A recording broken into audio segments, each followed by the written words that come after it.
Good morning, good morning, good morning. It's Scott Groves. We were just listening to the Lumineers. This is Consolidated Coaching. This is our morning lead generation call.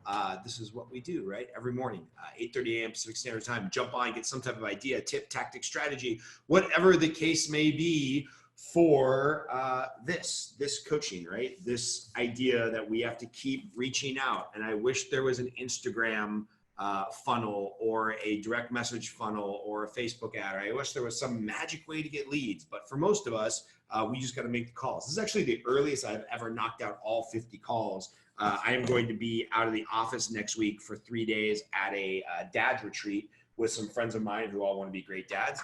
And I've got to get 100 calls out of the way for 2 weeks, this week and next week, in about 6 days. So I have been hitting it hard, and it's turned into a lot of opportunities. You know, a lot of times when you're making the calls, you don't even know why the deals are coming in from this direction or this direction, because you kind of been going from this direction, but somehow it all works out. So make the calls and it works out.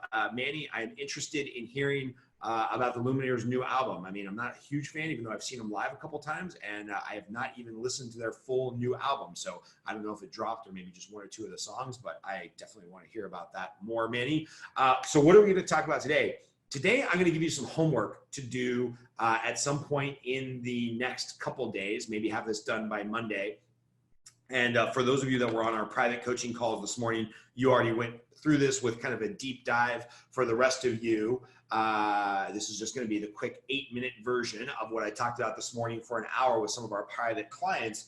And all I want you to do, this is a very, very difficult kind of eye-opening exercise. It's easy to do on the surface, but it kind of brings up a lot of stuff that many of us might not be ready to deal with. So it is what it is. Hopefully you guys have been on this call long enough to accept that if I ask you to do something weird, just do it. And hopefully I've earned enough trust with you. So I just want you to take a simple 8.5 by 14 piece of paper, you know, long 8.5 by 14, the legal size, just fold it in half. It's really, really easy. For those of you that are on the phone, I'm just folding this in half, you know, long ways, vertical ways. And on the column on the right, I just want you to simply write growth.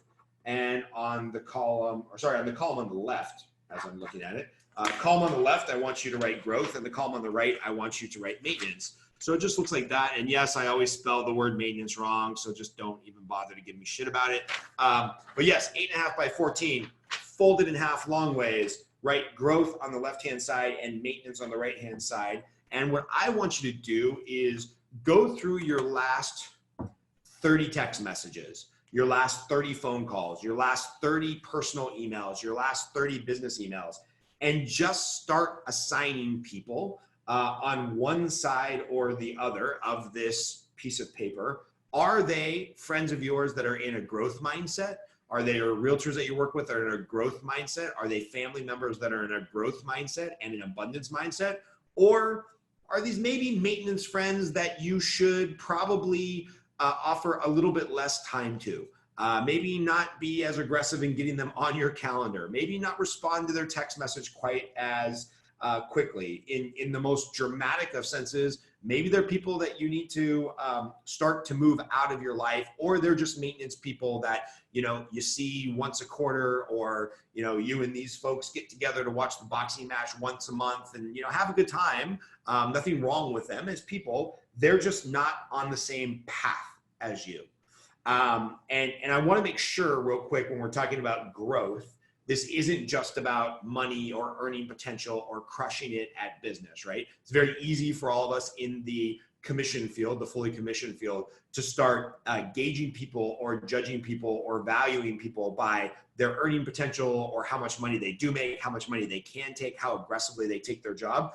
Maybe you have a friend who's a history professor, but that person is interested in being the best goddamn history professor in the history of education. And that person's in a growth mindset, right? They're always trying to do better. Maybe you've got a friend who's a office manager at a tree trimming company, and, you know, her upside is to go from making $70,000 a year to $75,000 a year, but she's super motivated to make that the best, most dominant tree trimming company in the Pacific Northwest. And she has a growth mindset, right? She's thinking about how to do things better. Maybe you're a parent with younger kids like myself, and you look up to some other people that have great teenagers, and you're like, man, That person's in a growth mindset. They want to be a great parent. They're constantly focusing on that. That's somebody I want to get more time with. That's somebody I don't want to take for granted. That's somebody I want to focus on getting on my calendar. Because I'm sure we all have this, and this is the interactive part of the call. Maybe I'm the only one, but I don't think so. All of us probably have that friend who epitomizes the idea that misery loves company, right? If you have one of these friends, in the chat box, just let me know I'm not alone. Give me a yes or a, oh yeah, I've got one of those. Because I've had to limit some access that some people have to me, and I feel horrible saying that out loud, because I've got that buddy that wants to call and commiserate for an hour or an hour and a half about how, you know, his sister's got this drama and it's so hard working at Chase, and, you know, I've got money problems and I'm going through a divorce and blah, blah, blah, blah, blah. And at the end of the day, it's like, man, I love you, I'm rooting for you, but I just don't have the emotional energy to show up for you to just complain for an hour or an hour and a half every single day for 2 years. Like, that's not really what I'm interested in.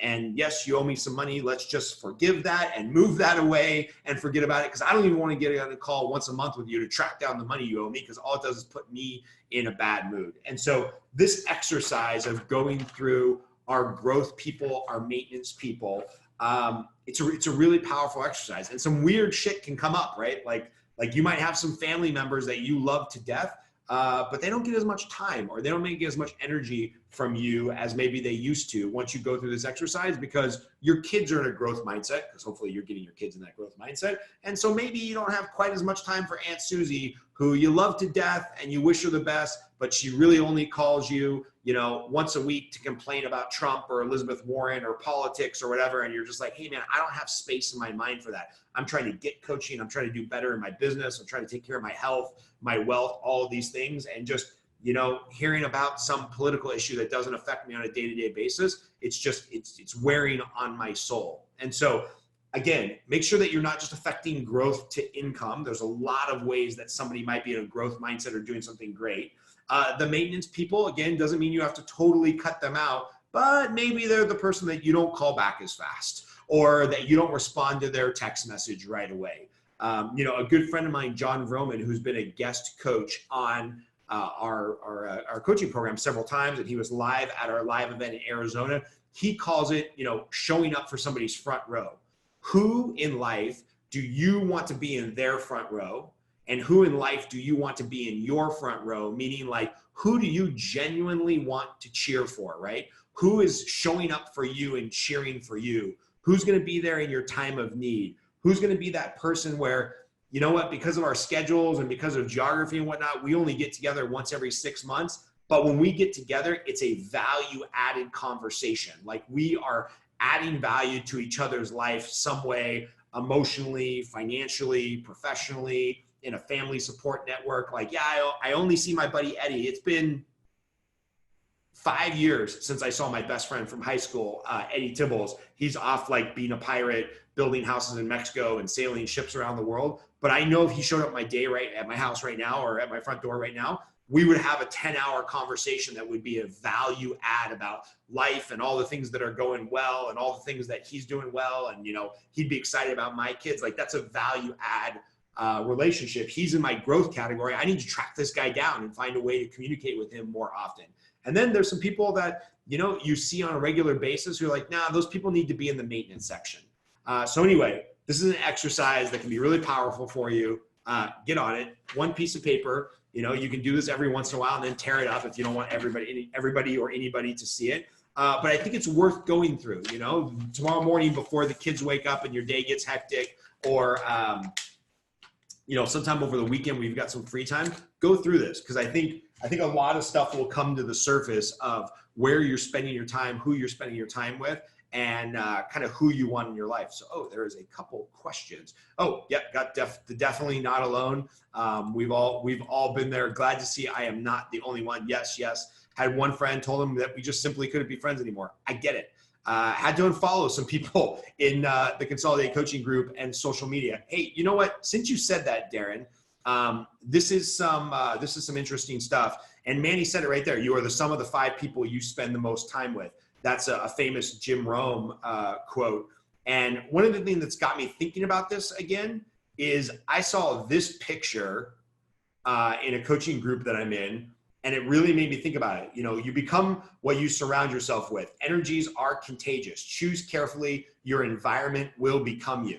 And I saw this graphic and I just thought it was absolutely beautiful. And I got this graphic from a friend of mine who many of you guys have also met at our live events, Clay Bear. And Clay talked to me very seriously when I was thinking about rolling out a low cost offering, which we did to our coaching members. He said, Scott, the only thing about a low cost offering is be very, very careful that you don't create a tribe that you don't want to lead. Be careful that you don't create a tribe that you don't want to lead. And where this shows up in our business is, hey, make sure you don't attract referral partners that you don't want to get referrals from. And this is so important. You know, it has me, this picture and kind of all this stuff flooding back to the front of my mind has me thinking about our Facebook group. Like maybe the Consolidated Kit Facebook group only needs to be for paying coaching members, so we can get back to more generative questions, value add information versus just, you know, pissing about brokers versus bankers or interest rate quotes or commiserating or whatnot. So that's one of the things that we're thinking about going into the new year. One of the things we're thinking about is maybe limiting the coaching program only to 100 people that are frequently on this calls, and then adding a 5:30 a.m. call so that the people on the East Coast can also start off their day on the right foot at 8:30 a.m. You know, we're thinking about a lot of ways that we can really dial in the tribe that is Consolidated Coaching. And if you guys have any feedback on that, if you're like, hey man, charge me double, but let's get it down to only 50 coaching members, or let's turn the Facebook group into a paid group only, or hey, we need to have more live events, but smaller groups, higher cost, bigger groups, smaller cost. I'm open to anything because I'm obviously here to serve the tribe that we're creating. And we've all done it, right? We all have friends that we've let seep into our life that maybe we need to be a little bit more guarded with. We've created referral partners from people that we hate getting referrals from because we always know it's going to be a headache. And just about every Facebook group I'm in or have seen that is not a paid Facebook group, about every Facebook group that I've been in, somewhere around the 3 or 4 mark, which is what we're coming up on Consolidated Coaching, the group just starts to deteriorate and the trolls lead more and more of the conversation. And as you know, I'm already running 2 careers, this coaching business and my mortgage business, and I've got 3 amazing kids. And I don't have time to moderate all day long a Facebook group. So anyway, these are some thoughts that we're kicking around, but I think it all starts with that exercise of, hey, who's the growth friends? Who's the maintenance friends? Maybe I need to do this for our coaching clients, right? Who are the growth clients that want to grow, that want to make a lot more money so they can pay for a higher level of coaching? And who are the maintenance coaching friends who, hey, maybe once a month they show up to this call and that's cool. And I'm happy with the money that they provide and the service that I provide them. But you know, who really needs our attention? Who's the core group of 50, 60, 70, 100 people that are stepping up, attending the live events, being on this webinar every day?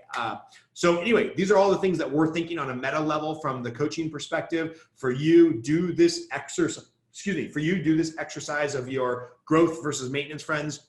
I'm sorry this call went a little bit long. I kind of got on a little bit of a soapbox there, but if you've got any ideas, Scott at Consolidated Coaching would love to think about that. Would love to get your feedback and see where that goes. So these are my thoughts for today. I hope this frees up some of your time and some of your mental space to go do more lead generation, because that's what it's all about, right? All right. Love you guys. We'll talk soon, and I'll see you soon.